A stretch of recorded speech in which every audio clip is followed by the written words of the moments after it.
Well, hello everyone. It's Patricia Warby, Alchemy Therapies here. And today, I was hoping to actually publish today a recording of a discussion I had with my friend and colleague, Dr. Rainer Vivega, an ongoing series that we do on the nature of life and kind of the underpinning patterns and organization of life, and then sort of how number and maths kind of underlies that.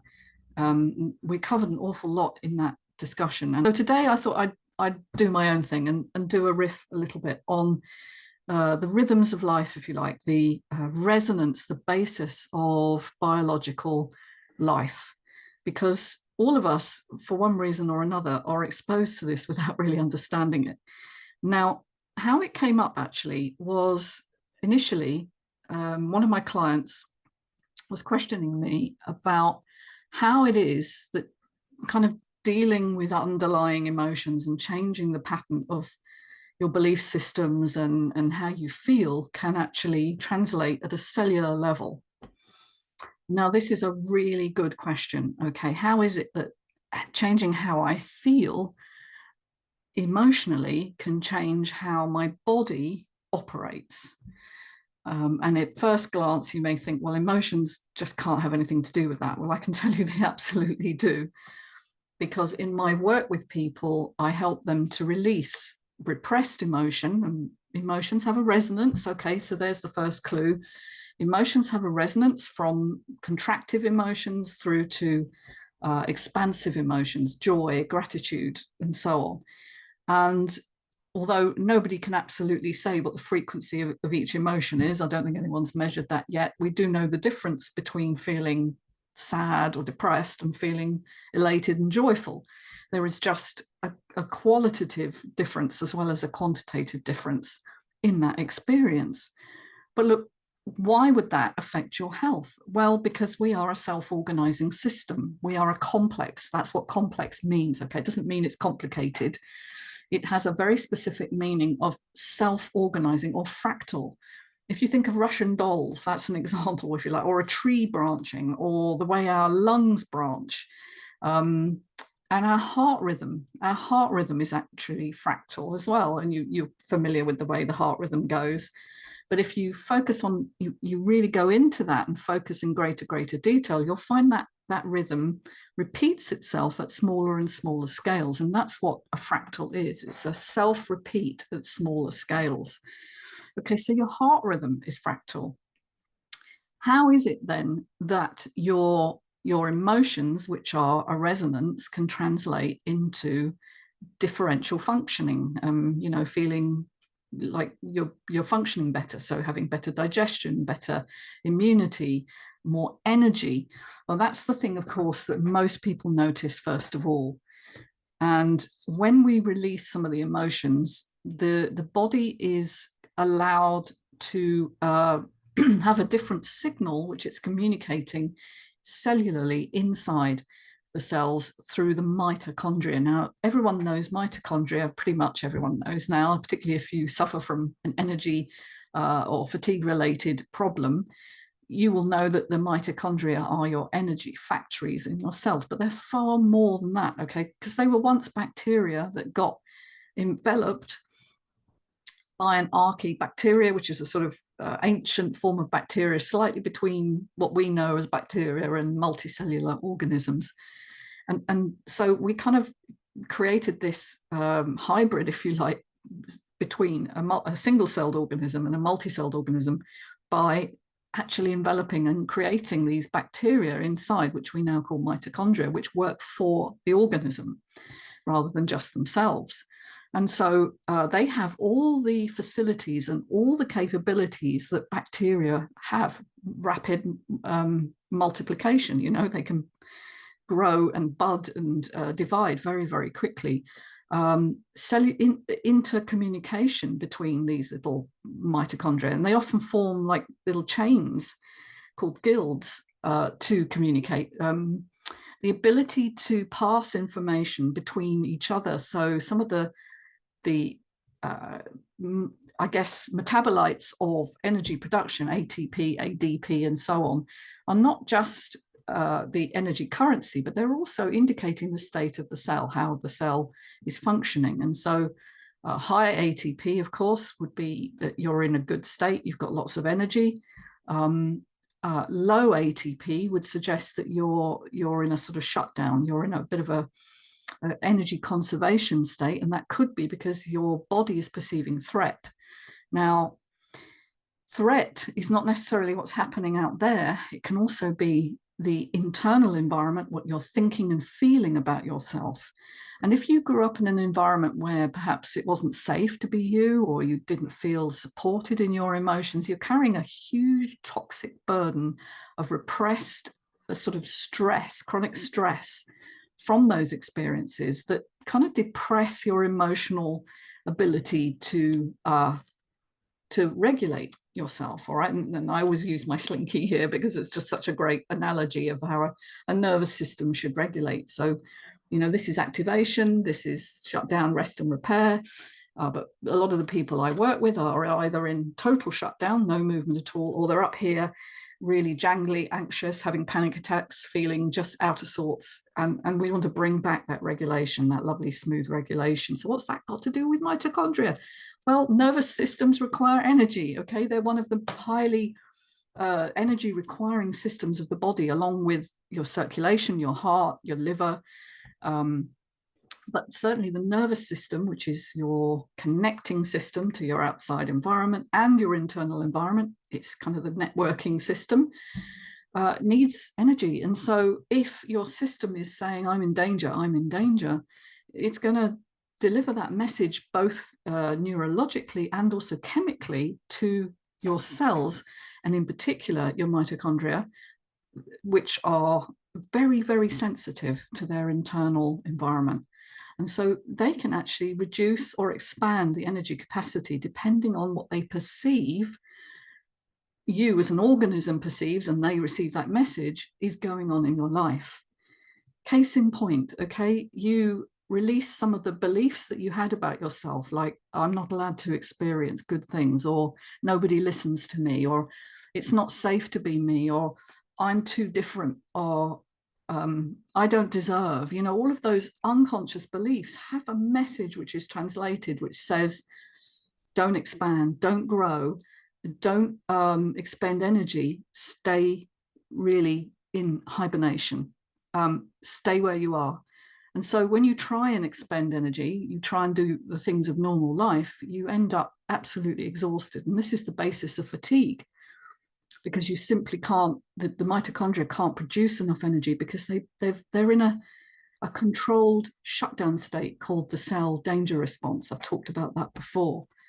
And actually releasing some of the beliefs allows a new message to be filtered down through to your cells that says it's okay now. It isn't an on-off switch, by the way. It's more of a resonance. Okay, so back to Slinky. It's more of a resonance. Okay, it's a movement. It's a vibration. And the amplitude and frequency of that vibration signals information.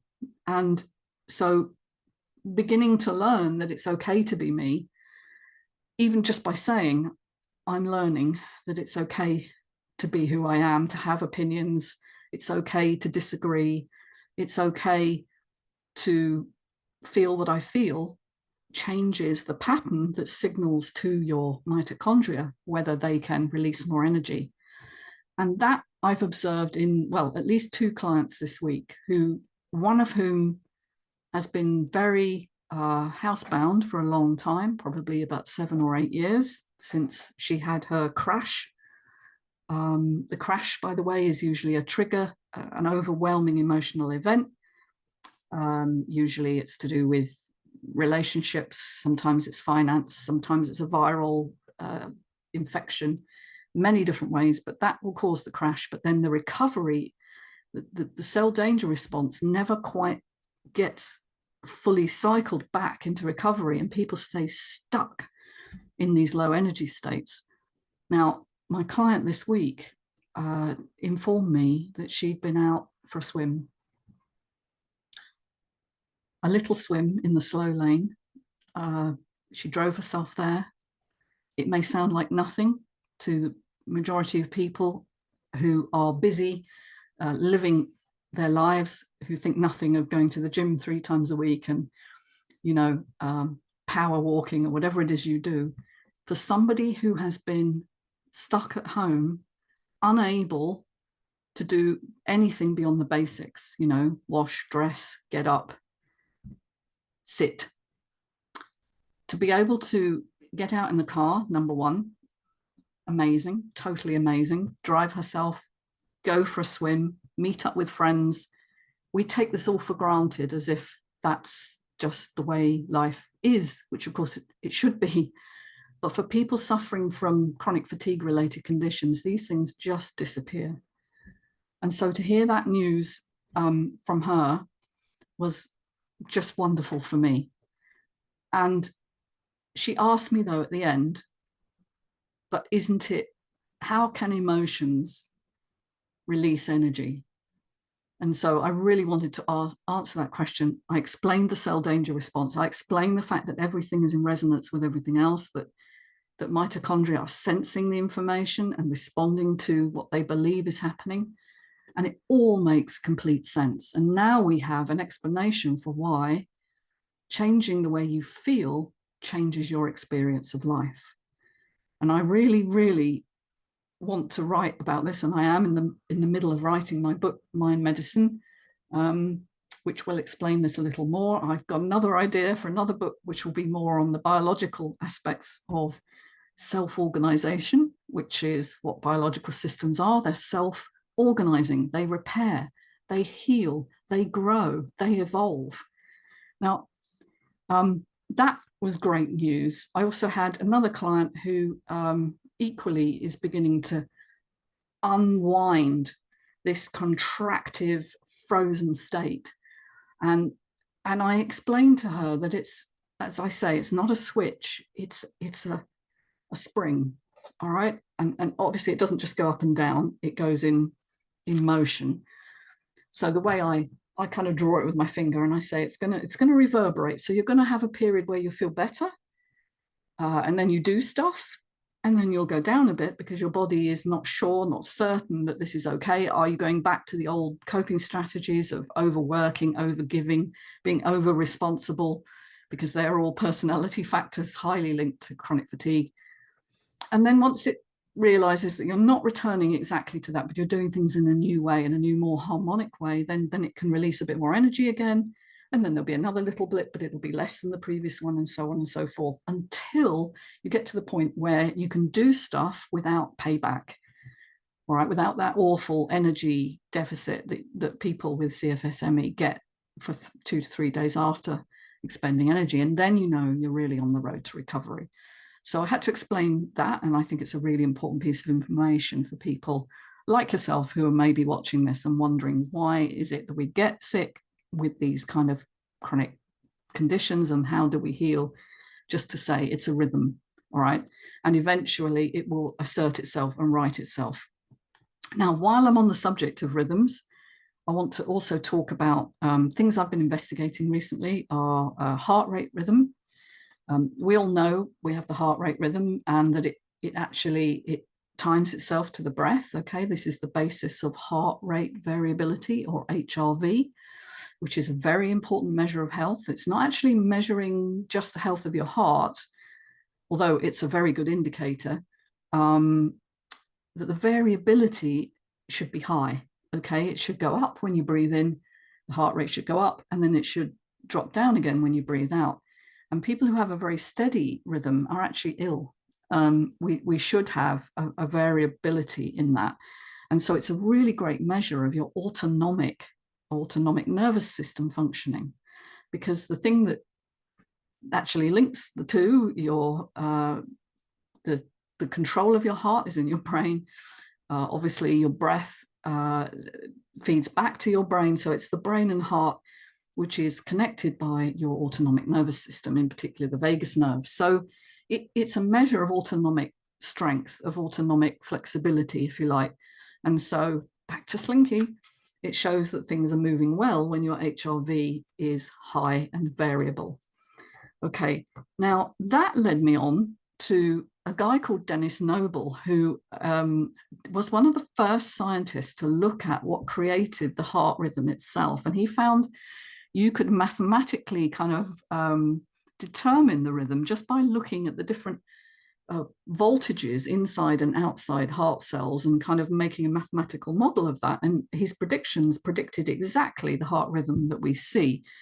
Now, Dennis himself is, I think he must be in his 80s now, but he wrote some wonderful books, one of which I bought. I'm looking at buying some more of his, because he really has an idea of the rhythmic, self-organizing nature of the human body.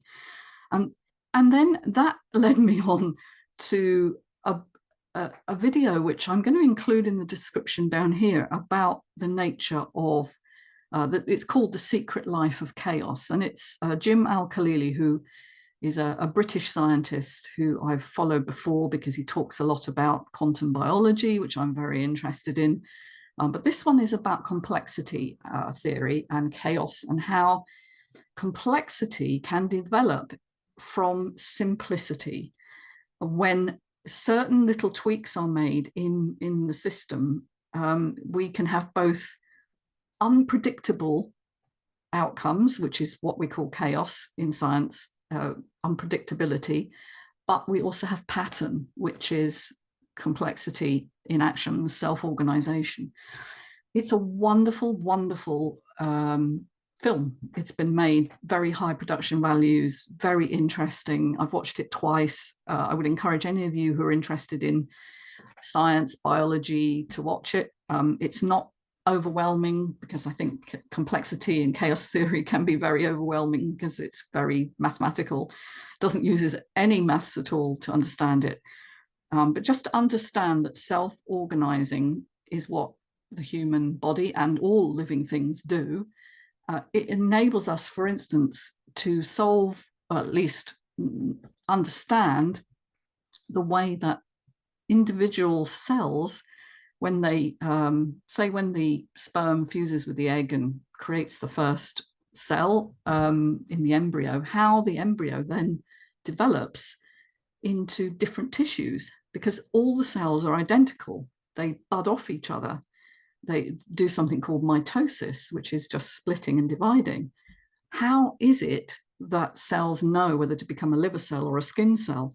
And this is at the basis of what we call morphogenesis, how it works. And both Dennis Noble and Jim Al-Khalili were talking about that. And what I didn't know, and this really fascinated me, was one of the first people to investigate this was codebreaker extraordinaire Alan Turing. Okay, now he's famous in several ways. Okay, so he was a wartime codebreaker at Bletchley Park in the UK. He helped to crack the Nazi naval code, which we know helped to end the war and saved many, many Allied lives. But he was also interested in the mathematics of nature, and he wrote a really important paper in 1952. Now, I had a look at that this morning. The paper is not for me. It's very difficult to understand. It's very mathematical. What an amazing mind this guy had. But he was looking at how simple things can develop pattern. And he thought, when he sort of mapped it out and drew it out, that it looked a bit like the hide of a cow, you know, the black and white splotches, or those on a leopard or a giraffe. And he wondered if nature's patterns were somehow linked to this self-organizing growth. And he wondered too about morphogenesis and how that worked. And he started to kind of map this out mathematically. Now, tragically, 2 years after he wrote that paper, he died. And no one is quite sure whether it was suicide, although that was reported at the time and still continues to be reported. But he was gay, which at that time, to be a gay man was illegal. It was subject to brutal policing. And in fact, Alan Turing was found guilty of gross indecency because he reported a burglary at his home by one of his ex-lovers, who the relationship went wrong, and decided to burgle him. And when he reported it, he was actually arrested. And then he was found guilty of basically converting this man because he was the educated one. And so they regarded him as the person who was really in the wrong. It's a bizarre story. Now, he was pardoned in 2013, which is wonderful. But of course, there were 50,000 men arrested and tried, whose lives were ruined around that time, who've never been pardoned, of course, just for expressing their sexuality, which is really awful. So we'll never know, unfortunately, how or why Alan died. There is a theory that because he was in such a secure environment, the security services needed him to be absolutely untouchable. And of course, being a gay man, once it was known, was a security risk. And so there is potentially the idea that he may have been killed from a cyanide-laced apple. We'll never know. But the good news, I guess, if there is any in this story, is that his ideas were subsequently taken up by other wonderful scientists, one of which I've written about in my book that I wrote last year. And that was Benoit Mandelbrot. When I was looking at the nature of pattern, I called it the mystery of number. But there were other people, Boris Belousov, who I didn't know about, who found that there was an oscillation in certain chemicals that he put together to mimic what happens in the cells when they burn sugars. It's called the citric acid cycle or the Krebs cycle. And he added chemicals together, and the clear liquid went colored, as you would expect when you're adding a colored liquid. And then weirdly, it started to oscillate back and forth from clear to colored, which was so totally unexpected and broke all the laws of physics that when he tried to publish a paper on that oscillation, he was rejected over many times, told that that was impossible. And he obviously had made a mistake in his experimentation, which broke him. And so he actually didn't continue in science after that, which again is another terrible, sad effect of when people break out of the mold of what's expected, often their ideas aren't accepted at the beginning. So he found the same self-organizing system, but this time in chemistry, which is what actually Alan Turing was looking at. And then, of course, there's Mandelbrot, who discovered the fractal patterning using infinitely I suppose you would say, feedback loops of fractal organization, a system that feeds back on itself. That's what it is. That's what self-organization means. Information is fed back. And so we have the beautiful patterns that forms. And I really encourage you to look up Mandelbrot set. If you haven't ever come across that, it is the most mesmeric and beautiful pattern you will ever come across. And then I guess finally, it sort of ends with a very interesting new investigation being done at the moment with self-organizing computer programs. The last 10 minutes of the film in the show notes blew my mind, because I knew most of the stuff beforehand, although the Turing investigation I didn't know. But this guy who is doing self-organizing computing shows that over several generations, what he does is he sort of creates an artificial brain in the computing, and he allows it to learn, to feed back on itself in a very simple, initially it was about learning to walk. And so it'll show you these sort of model humanoids trying to walk. And of course, most of them will fall over. But the feedback allows you to select the ones that are better at it for some variable reason. In biology, that's genetics, okay? That's when we add variability into the system, is when we combine a male and female, and there are some variables in there.